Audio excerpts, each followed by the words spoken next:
Friends, मैं गीता अरोड़ा स्वागत करती हूँ आपका अपने यूट्यूब चैनल पर। हम यहाँ कर रहे हैं डीएसएसपी पीजीटी हिंदी जो 16 जुलाई 2025, जी हाँ, अभी जो लास्ट वीक आपका पीजीटी हिंदी का एग्ज़ाम हुआ है उसके जो है जर्नल हिंदी के पीवाईक्यूज़ हम यहाँ पर कर रहे हैं ताकि आपको आने वाले एग्ज़ाम के लिए जो है और ज़्यादा जो है एक तरीके से कह सकते हैं कि अंदाज़ा हो जाए कि कैसे कैसे क्वेश्चंस आ रहे हैं। और कॉन्सेप्ट भी मैं साथ साथ क्लियर करा ही रही हूँ। हम ये भी जानेंगे कि कौन से टॉपिक से जो है प्रश्न सबसे ज़्यादा आ रहे हैं ताकि जो है आपकी प्रिपरेशन की जो रुख है वो भी जो है ढंग से बना रहे। ठीक है, चलिए पहला क्वेश्चन कि नीचे एक वाक्य के खंडों को अव्यवस्थित क्रम में दिया गया है, उस विकल्प का चयन करिए जो वाक्य का सही क्रम बताता है। सबसे पहला तरीका मैंने आपको हमेशा बताया है कि वो वाक्य ढूंढो जिसमें वाक्य की क्रिया दी हुई है। तो यहाँ पर क्या है, क्रिया किस वाक्य के अंत में दी हुई है? आरंभिक अवस्थाओं में ही रचा जा सकता था और किसी में क्रिया नहीं दी हुई है। अगर मैं इसको अंतिम वाक्य मान लेती हूँ तो किस ऑप्शन में है? ये सी में है। तो मैं इसी को मैच करने की कोशिश करती हूँ। सबसे पहले अगर मैं डी को पहले लूँ तो कलात्मक विकास और सामाजिक जीवन की, बी को सेकंड, असमानता दिखाते हुए मार्क्स कहते हैं कि महाकाव्यों का युगांतकारी और क्लासिकीय रूप कला सृजन की आरंभिक अवस्थाओं में ही रचा जा सकता है। तो बिल्कुल ठीक बन रहा है ये विकल्प हमारा, तो मुझे और कोई देखने की ज़रूरत नहीं है। दिए गए वाक्य के किस भाग में त्रुटि है? आपके स्नेहपूर्ण शब्दों, मार्गदर्शन और निरंतर सहयोग के लिए मैं हृदय से अनुग्रहित हूँ। स्नेहपूर्ण शब्दों, मार्गदर्शन और निरंतर सहयोग के लिए सभी ऑप्शन ठीक है, लेकिन यहाँ पर एक त्रुटि है। अगर आप पहचान पा रहे तो अनुग्रहित की स्पेलिंग जो है क्या होती है हमारी? अनुग्रहित में हा पर बड़ी ई की मात्रा आती है, जो यहाँ पर छोटी ई की दी है, तो ये हमारा उत्तर वाला विकल्प बन जाता है। निम्न में से किस वाक्य में विशेषण शब्द की विशेषण प्रयोग की त्रुटि है? मतलब विशेषण शब्द जो है गलत तरीके से प्रयोग किया गया है। वह सुंदर चित्र बना रहा है, ठीक है, चित्र के बारे में बता दिया गया। वह सबसे ऊंचा पर्वत है, यह सबसे ऊंचा पर्वत है, ठीक है। वह सबसे अच्छा लड़की है, तो यहाँ पर तो गलती दिख रही है ना। मेरे पास 4 किताबें हैं, बिल्कुल ठीक, लेकिन वह सबसे अच्छा लड़की की जगह क्या होना चाहिए? अच्छी लड़की। अच्छा जो है पुल्लिंग विशेषण है जो पुल्लिंग शब्दों के साथ आएगा, है ना। और यहाँ पर लड़की तो स्त्रीलिंग है, तो उत्तर बन जाता है हमारा ये।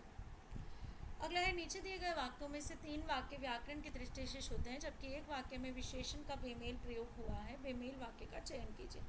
अनुज के गुलदस्ते के फूल बहुत मनमोहक थे, मन को मोहने वाले थे, ठीक लग रहा है। अनुज ने अपने कमरे में परिश्रमी गुलदस्ता सजाया, वाह, आजकल गुलदस्ते भी परिश्रमी हो गए, हम तो हुए नहीं।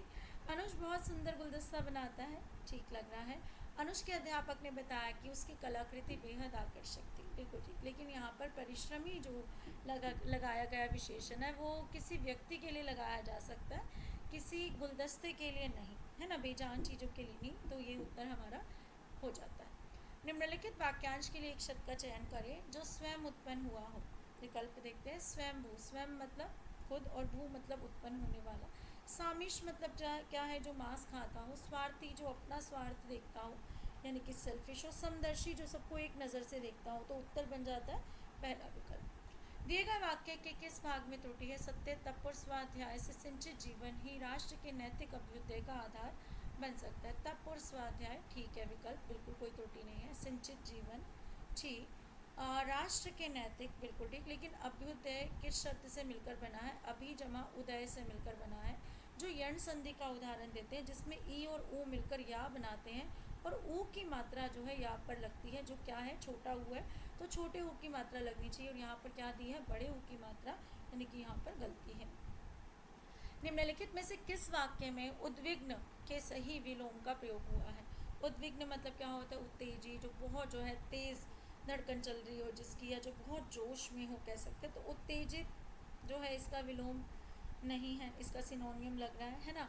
शांत जो है इसका विलोम हो सकता है, लेकिन बाकी शब्दों को भी देखते हैं। बहुत विचलित, विचलित भी कैसे होते हैं? बेचैन, जो एक जगह ना बैठे, है ना, जिनकी धड़कन तेज चल रही हो, जो है बार बार जो है दूसरों को भी बेचैन करते नहीं। प्रखर मतलब भी क्या होता है? तेज, हालांकि एग्जैक्ट अपोजिट तो नहीं, सिनोनियम तो नहीं है या पर्यायवाची तो नहीं है, पर प्रखर मतलब तेज, जो तेज हो, है ना।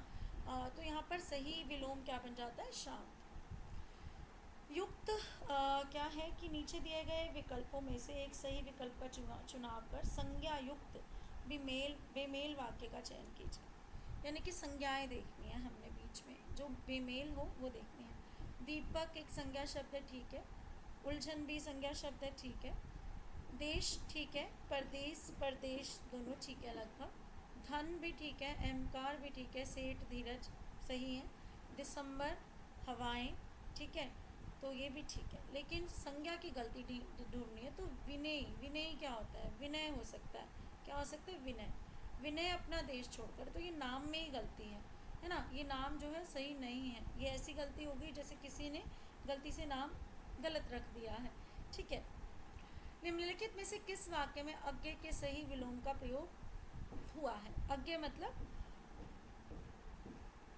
अज्ञानी या मूर्ख। इसका विलोम क्या होगा हमारा? जो ज्ञानी हो, विज्ञ हो, ठीक है, ज्ञानी हो, विज्ञ हो या जो जानकार हो। तो यहाँ पर जो है मूर्ख, तो इसका पर्यायवाची हो गया, ये विकल्प नहीं है। यज्ञ तो हवन होता है आहुति देने के लिए, है ना। बकरी तो यहाँ पर बिल्कुल ही मिसमैच है, तो क्या है इसका विलोम? विज्ञ है। विज्ञ मतलब विशेष ज्ञान हासिल जिसको हो या ज्ञान हो जिसे। यहाँ पर क्या है, अब दोबारा से जो है हमें मीनिंगफुल जो है वाक्य बनाना है, यानी कि अर्थपूर्ण जो है, जो इसको अलग अलग विकल्प दिए गए हैं, इनको अर्थपूर्ण वाक्य में बदलना है। तो क्या करते हैं कि यहाँ पर हम संज्ञा देखते हैं कि किस में अंत में क्रिया है, तो यहाँ तो हर किसी में है, तो यहाँ पर ये वाली ट्रिक काम नहीं आएगी, है ना। यहाँ पर कुछ और देखना पड़ेगा। यहाँ पर देखना पड़ेगा कि किस टॉपिक की शुरुआत की जा रही है ना, क्या किसके बारे में बताया जा रहा है। तो समय समय पर वह मित्र के गुणों को वृद्धि के लिए प्रेरित करता रहता है, वह आ गया, यानी कि इंट्रोडक्शन पहले हो चुका है। ये तो पहला वाक्य नहीं है, इंट्रोडक्शन ऑलरेडी हो चुका है। मित्र के गुणों की अवहेलना करने वाले व्यक्ति की मित्रता केवल नदी नाव संयोग है। सच्चा मित्र गुणग्राही होता है, ये इंट्रोडक्शन लग रहा है कि सच्चे मित्र की बात बताई जा रही है। सच्चा मित्र गुणग्राही होता है, गुण ग्रहण करवाने वाले, गुण ग्रहण करे। समय समय पर वह मित्र के गुणों की वृद्धि के लिए प्रेरित करता रहता है। मित्र के गुणों की अवहेलना करने वाले व्यक्ति की मित्रता केवल नदी नाव का संयोग है, ऐसी मित्रता का निर्वाह नहीं हो सकता। ये तो झट से बन गया, है ना। तो पहला विकल्प हमारा ग है, तो ग इसमें है, ग क ख ग, यहाँ पर सही आ रहा है, ग क ख घ।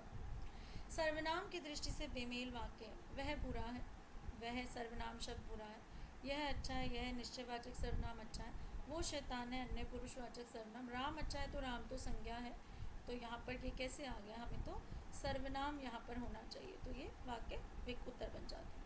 डेढ़ चावल की खिचड़ी बनाना, मुहावरा, अर्थ बताना है। चावल है डेढ़ और खिचड़ी बना रहा है, तो इसका मतलब क्या है? बाकियों के पास तो सब कुछ है, अलग से रह रहा है, यानी कि बहुमत से अलग रहना। निम्नलिखित वाक्यांश के लिए एक शब्द का चयन करें। शिव की उपासना करने वाले क्या कहलाते हैं? शैव कहलाते हैं। विकृत मतलब क्या होता है? जिसमें कोई गलती हो, त्रुटि हो, विकार हो। शाक्त कौन होते हैं? जो शक्ति की उपासना करते हैं। हवि तो समझ नहीं आया कौन सा शब्द है।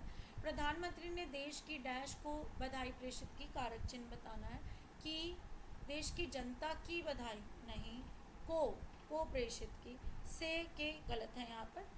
अगला है कि किसी व्यक्ति पर तनता पानी, लोकोक्ति का सही अर्थ बताना है। किसी के दुख में खुश होना, किसी बात पर अड़ा हुआ हो, सीमित पहुंच, दुर्भाग्य पर सभी काम बिगड़ते हैं। तो ये जो लोकोक्ति है ये किसके लिए आती है? हमारी किसी बात पर जब कोई अड़ा हो तो उसे क्या बोलते हैं? किसी व्यक्ति पर तनता पानी लेकर खड़े हो गए। अगला है गद्यांश आधारित प्रश्न। जनमत निर्माण सिद्धांत की प्रासंगिकता आज भी उतनी ही है जितनी पहले हुआ करती थी। नई सूचना तकनीक के आगमन से आज सूचनाओं पर कुछ शक्तिशाली वर्ग का आधिपत्य नहीं रह गया है। आज जनता भी सूचनाओं को जल्द जल्द प्राप्त करती है। एक लोकतांत्रिक व्यवस्था में सरकार हमेशा जनता का प्रतिनिधित्व करती है और यहाँ चुनाव आवश्यक होते हैं। आज चुनावी अभियान ज़्यादा सुनियोजित हो गए हैं, परंतु अभी भी चुनाव का मुख्य खर्च विज्ञापन एवं रैली पर होता है। अपने संदेशों को जनता तक पहुंचाना और उनका विश्वास जीतना ही राजनीतिज्ञों का प्रमुख उद्देश्य होता है। चुनाव अभियान में राजनेता अपने भाषण द्वारा जनता को अपने हक में वोट देने का अनुनय करता है और उसे अपना भाषण ऐसे तैयार करना होता है जिससे वो अपने लिए ज़्यादा से ज़्यादा श्रोताओं का विश्वास जीत सके। जनता उसी राजनेता पर विश्वास करती है जिससे वो एक जुड़ाव महसूस करती है और जो अपने चरित्र एवं अपने पूर्व कार्यों से एक भरोसेमंद पात्र साबित हो। मीडिया के प्रत्यक्ष एवं सीधे प्रभाव को पूरी तरह से नकारा नहीं जा सकता, क्योंकि विश्व में कई चुनाव अभियानों ने यह सिद्ध कर दिया है कि मीडिया जनमत की निर्माण की आंधी को हवा देने में सफल होती है। कोई भी चुनाव अभियान सिर्फ रैली, भाषण या मीडिया के दम पर नहीं जीता जा सकता। ओपिनियन लीडर्स का एक खास महत्व है। तो गद्यांश है, प्रश्न देखते हैं। उपरोक्त गद्यांश के आधार पर निम्नलिखित में से कौन सा वाक्य अशुद्ध है? राजनेता किस प्रकार जनता को अपने हक में वोट देने का अनुनय करता है? अब उदात्त चरित्र के द्वारा, अपने भाषण द्वारा, अपने स्वभाव द्वारा या अच्छे कार्यों द्वारा। तो हमें गद्यांश के आधार पर यही पढ़ने में आया था, अपने भाषण द्वारा। अभी पढ़ा था हमने कि आज जनता भाषण द्वारा, अपने भाषण द्वारा जनता को अपने हक में वोट देने का अनुनय करता है। ठीक है, तो ये विकल्प हमारा ठीक बन जाता है। अगला है यहाँ पर प्रश्न हमारा कि निम्नलिखित में से विकल्पों में से कौन सा विकल्प आधिपत्य शब्द का विलोम है? आधिपत्य मतलब क्या होता है? किसी पर राज करना, शासन करना। ठीक है, आधिपत्य का विलोम क्या होगा? आधिपत्य का विलोम क्या होगा? जो किसी के अंडर रहकर काम करे। तो वर्चस्व का अर्थ क्या होता है? कि किसी पर अपना सिक्का जमाना। प्रभुत्व भी यही होता है। निस्सार मतलब किसी का काम वो जो है बना देना। तो यहाँ पर क्या, अधीनस्थ जो है सही जो है विलोम है कि किसी के अधीन रहकर काम करना। अगला है यहाँ पर उपरोक्त गद्यांश के आधार पर निम्नलिखित में से हमें क्या बताना है यहाँ पर? निम्नलिखित में से कौन सा वाक्य असत्य है?